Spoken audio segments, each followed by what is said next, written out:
La chronique Votre pharmacien de famille est une présentation du Uniprix Leclerc et Coulombe de Sainte-Marie.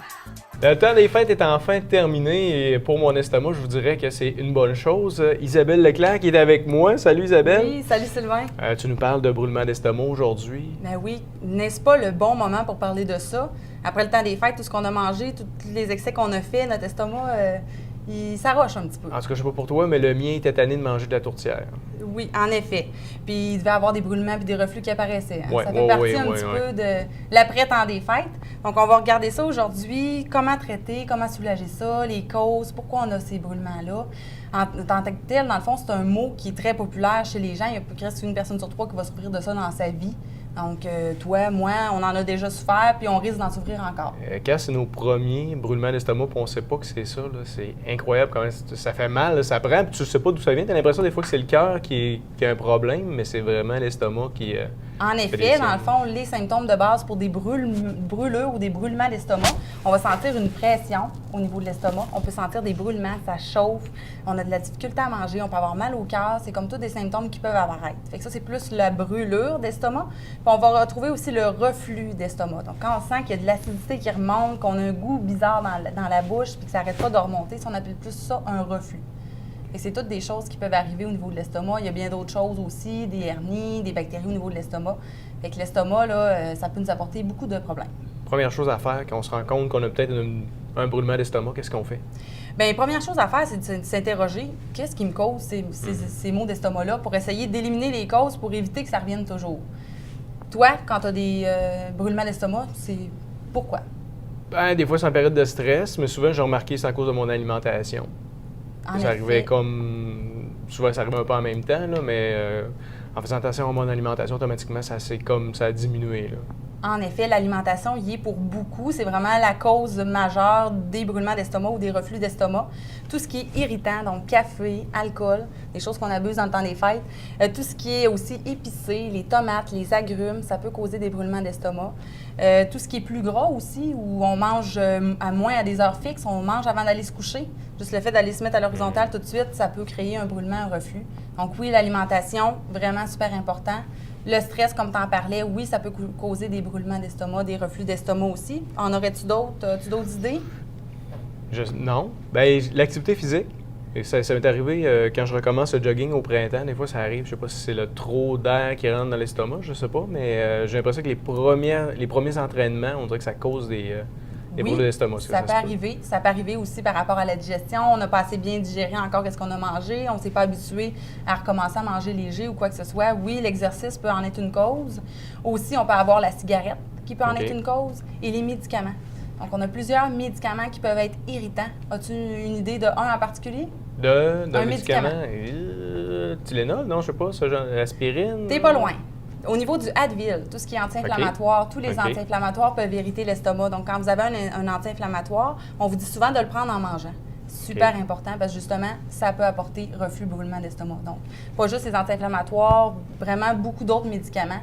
Donc, souvent, on peut essayer d'éliminer la cause du brûlement. Pas nécessairement besoin de traiter. Puis, si on ne trouve pas la cause, bien là, on va traiter avec des médicaments, soit en vente libre ou sur prescription. Parfait. Puis, c'est bon. Une fois qu'on a trouvé la cause, qu'est-ce qu'on... Oui, bien une fois qu'on a trouvé la cause, on essaie de, exemple, mieux manger, d'éliminer certaines causes. Mais si on a tout éliminé puis ça ne fonctionne pas, on peut se retourner vers les médicaments en vente libre.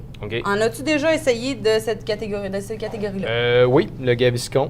À l'occasion, ça peut arriver là, dans une période de stress intense ou de malbouffe. Parfait. Donc, le Gaviscon, Tom, ça fait partie de la classe des antiacides.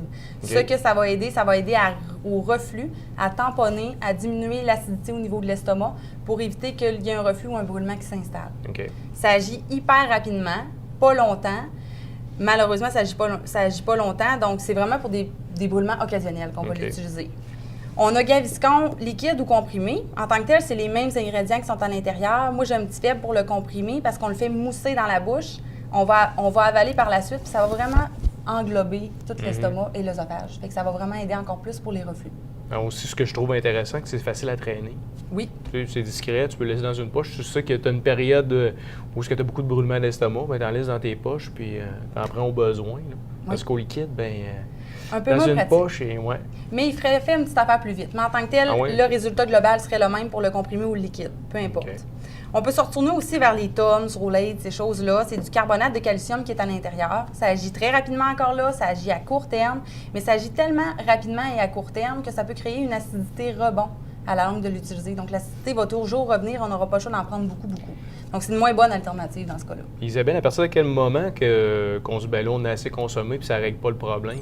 En général, quand vous utilisez des produits en vente libre, si vous l'utilisez plus que 2 semaines, OK. il faut se poser des questions. OK. Si on a 2 semaines de brûlement de reflux puis qu'on a tout éliminé les causes puis que ça ne fonctionne pas, on va être vraiment mieux d'aller consulter à ce moment-là. Ça peut être un autre trouble ou quoi que ce soit d'autre. OK. Si aussi il y a des nausées qui s'installent, il y a une perte de poids, des vomissements, là, c'est des symptômes d'alarme. Ou si on a du sang dans les selles aussi, là, ça peut amener à d'autres problèmes. Donc, on est mieux d'aller consulter. Ouais. Fait que dans nos antiacides, Gaviscon, Tums, Rolaids, toutes ces sortes-là, vous recherchez peut-être encore le Malox. Malheureusement, il n'est plus disponible, donc vous ne le retrouverez pas sur les OK. tablettes, mais on peut vraiment aller plus vers le Gaviscon à ce moment-là Qui pour va faire s'y le même retrouver. travail. C'est ça. Les On a une Zantac. autre classe ici. Tu en Oui. as peut-être déjà utilisé toi Non, aussi. pas les Zantac, Non, non. jamais. OK. Donc, le Zantac et le Pepcid font partie de la catégorie des anti-H2. Donc, OK. on a des petits... ça va bloquer, dans le fond, comme au niveau de l'estomac, de l'acidité qui va revenir. L'effet, dans le fond, il va durer 12 heures. Donc, c'est ça l'avantage. Si on a des brûlements continus au courant de toute la journée, il va pouvoir couvrir le 12 heures. Puis si on a beaucoup de brûlements dans la nuit aussi qui nous réveillent, c'est super avantageux parce qu'il va agir 12 heures. OK. On préfère souvent le Zantac au Pepcid, on le voit beaucoup plus. Il est aussi sous les formes maison. On voit souvent avec la dose maximum en vente libre de 150 mg qu'on va prendre au déjeuner puis au coucher. Donc, ça va couvrir toute notre journée au niveau des brûlements reflux. OK. Ceux qui utilisent des médicaments sur prescription, la catégorie des IPP qu'on appelle, souvent on reconnaît le Pentoloc, le Nexium, le Prévacid, différents médicaments. On ne peut pas le combiner avec le Zantac. Mais c'est beaucoup plus puissant parce que c'est sur prescription. Donc, ça va bloquer les petites pompes qui créent de l'acidité dans l'estomac. Donc, c'est encore meilleur.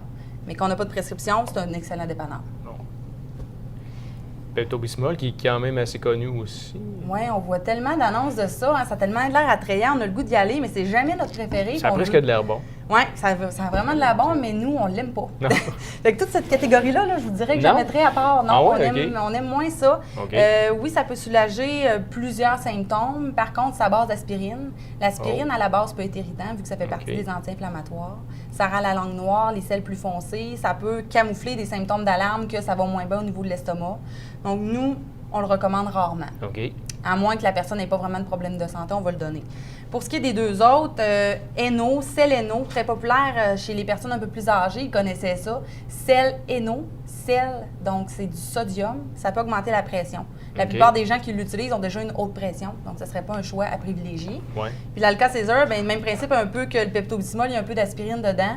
Je comprends pas la logique, mais bon, ça peut Ouais. rendre, ça peut camoufler certains symptômes puis irriter un peu l'estomac. Donc ça, c'est vraiment pas nos choix préférés. On va vraiment se retourner vers ces choix-là.